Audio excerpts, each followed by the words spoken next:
আসসালামু আলাইকুম। আলহামদুলিল্লাহ, আমরা আমাদের লেয়ার মুরগির ঠোঁট কাটছিলাম। তো লেয়ার মুরগিকে ঠোঁট কাটার পর কি কি ওষুধ দিতে হয় ঠোঁট শুকানোর জন্য, বা এগুলো ঠোঁট কাটলে তো ব্যথা অবশ্যই করবে, তার জন্য এই যে দেখেন কি পরিমাণ ঠোঁট কাটে। তো এখন আমরা রানামক্স দিব, এটা যাতে ক্ষতটা শুকায়, গাটা শুকায় জন্য অ্যামক্সিসিলিন 1 গ্রাম 1 লিটার হিসেবে দিব। এরপরে রানাসি, সিও গা বা ক্ষত শুকাতে তাড়াতাড়ি শুকাতে সহযোগিতা করে, এই জন্য আমরা সি দিব।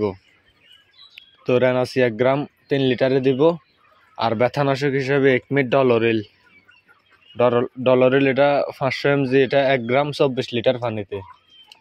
তো এটার দামও বেশি, এটা 20 ট্যাবলেটের এক বক্স, এর দাম হচ্ছে 1700 টাকা।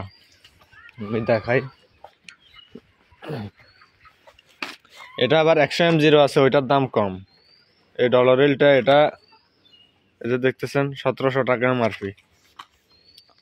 তো এখন আমরা এই তিনটা দিব, রানাসি, রানামক্স আর ডলোরিল। আর ডলোরিল না দিয়ে আপনারা ফার্স্ট ব্যাটও দিতে পারেন 1 গ্রাম 3 লিটারে, অথবা মানুষের যে নাফা ট্যাবলেট ওইটাও 1 গ্রাম 3 লিটারে দিতে পারেন। তো আমরা কাজের ব্যস্ততার কারণে এখন ভিডিও দেওয়া হয় না, আমাদের যে কাজের লোক ছিল ওই পালিয়ে চলে গেছে টাকা টুকা নিয়ে, এই কারণেই দেওয়া হয় না। তো আলহামদুলিল্লাহ, আমরা এই ঠোঁট কাটার 10 দিন পরে আমরা খাঁচায় তুলবো, এই ঘরে আমরা খাঁচায় তুলবো। তো খাঁচা কিভাবে দিব বা কিভাবে কি করব, এগুলো নিয়ে আপনাদের ভিডিও দিব ইনশাল্লাহ।